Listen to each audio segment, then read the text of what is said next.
23 prend Goma.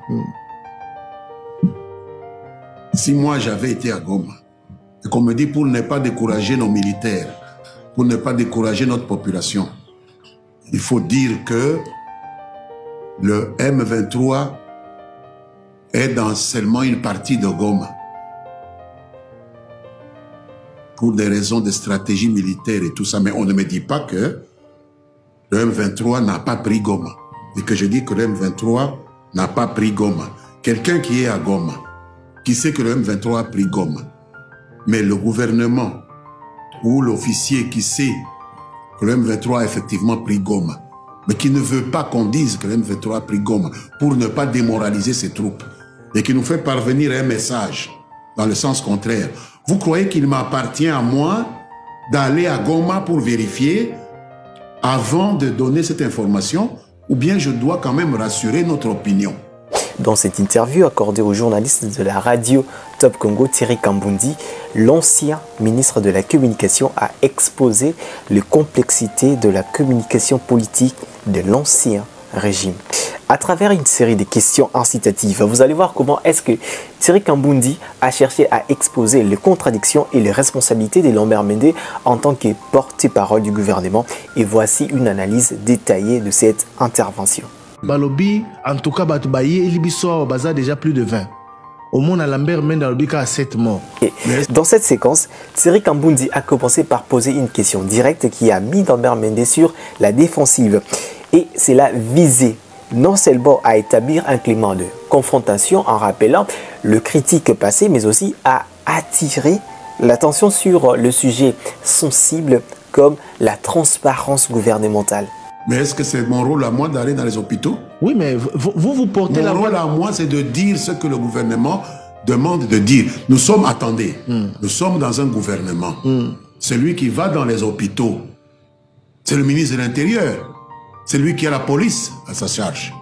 Si le ministre, au cours du conseil, vous dit que on a eu 7 morts, si c'est cet exemple-là, je ne sais pas si ça... Et ici, on comprend que Lambert Mende s'est défendu en soulignant la nature de son rôle comme un simple porte-parole du gouvernement. Donc, il a tenté de minimiser la responsabilité personnelle en insistant sur le fait qu'il n'était qu'un simple relais d'information. Alors, on comprend que Lambert Mende a utilisé la stratégie de déresponsabilisation. C'est un chiffre bon, mais le ministre, souvent les bilans du gouvernement est très minime par rapport à rien.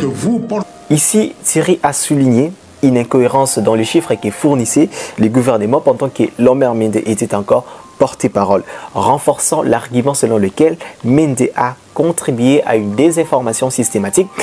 Mais écoutez d'abord la réponse de Mende. Porte-parole du gouvernement. Je ne suis pas le porte-parole de l'hôpital. Je ne suis pas le porte-parole de la police. Je ne suis pas détective. Je suis le porte-parole du gouvernement. Je rends compte de ce que le gouvernement dit. Même si vous êtes conscient que ce n'est pas vrai. Pourquoi conscient? Vous croyez que je suis Dieu? Osa moto. Non, non, non, non. Osa moto, osa la source est belée. Non, non, non, non, non. Ma source, c'est le gouvernement. Point. Je ne peux pas aller chercher des sources ailleurs. Et pour ceux qui seront les porte-parole, ils doivent savoir cela. La source, c'est le gouvernement. D'accord. C'est le gouvernement qui vous donne ce que vous dites. Vous n'avez pas inventé des sources comme ça. Ça fait plaisir à qui? En analysant la réponse de Mende, on comprend qu'il a évité la question sur la véracité des informations en se concentrant uniquement sur son rôle. Et cela démontre une stratégie de communication où il a refusé de s'engager sur des questions éthiques. Aussi qu'on regrettait au passage dans la RCD bien en manipulation. Oui. Avec du recul, comme déclaration dans la communication au nom du gouvernement. Oui. On regrettait tant on faire face à la réalité. Non. Dans cette question, les journalistes ont cherché à explorer les sentiments de Mende sur son passé.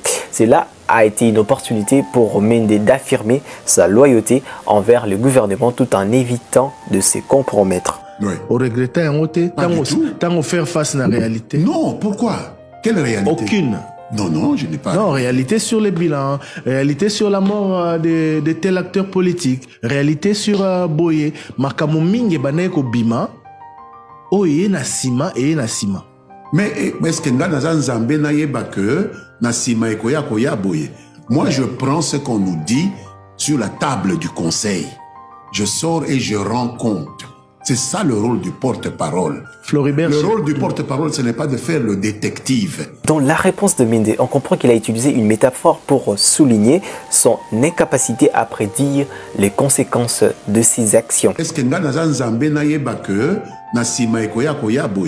moi, je prends ce qu'on nous dit sur la table du conseil. Cela lui a permis de détourner l'attention de critiques actuelles. Mission histoire nayo. Mais histoire na yo, c'est surtout wana parce que yebi bien que au comment qu'on peut ça va congolais mingi kana na télévision. Soko lobi babi vraiment tato yo li kamuni ni boy. Et pour continuer à ces questions incisives, Thierry a fait appel à l'opinion publique, démontrant que Mende n'a pas seulement échoué en tant que porte-parole, mais il a également contribué à une perte de confiance. Mais écoutons quand même la réaction de Mende face à cette question. J'ai maintenant. Moi, je les vois maintenant pleurer pour que je rentre à la communication. C'est pas l'impression. Pour Baneko Babalamou, mais dans un moment difficile, c'était compliqué. La mère mène Baneko peut s'abatumi. Et comme d'habitude, l'ancien ministre de la Communication, Lambert Mende, a tenté de retourner la situation en sa faveur en insinuant qu'il a toujours des soutiens. Cela reflète une tactique de communication visant à rétablir son image. Vous êtes un homme d'État. Oui. Oyebi en tant qu'homme d'État, Otiko Balabiso a Mzé Kabila Tinagio mission moko moyo lo bayango ezate. Oui. Parce qu'il y a des vérités oyo oromemana tombe na yo. Oui. Il y a aussi des vérités dans le cadre de la gestion de l'État qu'on ne peut pas mettre à la place publique. Jusqu'aujourd'hui. Et le scénario, ils ont monté à un certain niveau. Baobi Lambert Mende Makambo eza boye mais loba boye. Ah, et alors? Ozaka face à conscience na yo te so babiso ka lobby. Donc on a démissionné. Yo kei. Mais Makambo sous c'est aka conscience na yo. Oui. Qu'est-ce qu'il fallait conscience que je fasse? Conscience na yo. Dû faire. Non mais Osa chrétien. Qu'est-ce que la conscience vient faire? Oui, mais si. Qu'est-ce que la conscience vient faire? La politique conscience est arrêtée. D'accord. Dans cette question, Thierry a voulu confronter l'ex-ministre de la Communication sur des allégations de discrimination, ce qui pourrait potentiellement nuire à sa crédibilité. Conscience, monsieur, quand on est porte-parole d'un gouvernement, la loyauté, c'est ce qu'on appelle la conscience. Elle n'est pas plus importante que la vérité, monsieur Mende. Mais la vérité, ça c'est pour les juges et les procureurs. Ce n'est pas pour le gouvernement. C'est la loyauté. Sur cette déclaration, Mende essaie de s'appuyer sur le principe de 48 lois du pouvoir de Robert. Il tente bien évidemment d'expliquer l'importance de l'obéissance et de la loyauté envers l'autorité, suggérant que les décisions du chef sont toujours justifiées, même si elles impliquent de compromis sur la vérité, bien sûr. Je comprends bien. Pour te conclure le chapitre Oyo, pour Lambert Mende, ce n'est pas parce qu'il portait la parole du gouvernement qu'il doit être responsable des mensonges, des vérités tronquées et autres réalités contestées. Comment est-ce qu'un individu... Il faut que Binognon soit payé prix. Mais ce qui est sûr, cette conclusion récapitule la position de Mende qui a voulu se décharger de la responsabilité individuelle au profit de la responsabilité collective. Question de mettre en avant une problématique essentielle dans la communication politique. Donc, ce qui veut dire la ligne floue entre la loyauté et la vérité. Oui, si on découvre que c'est un mensonge, c'est le gouvernement.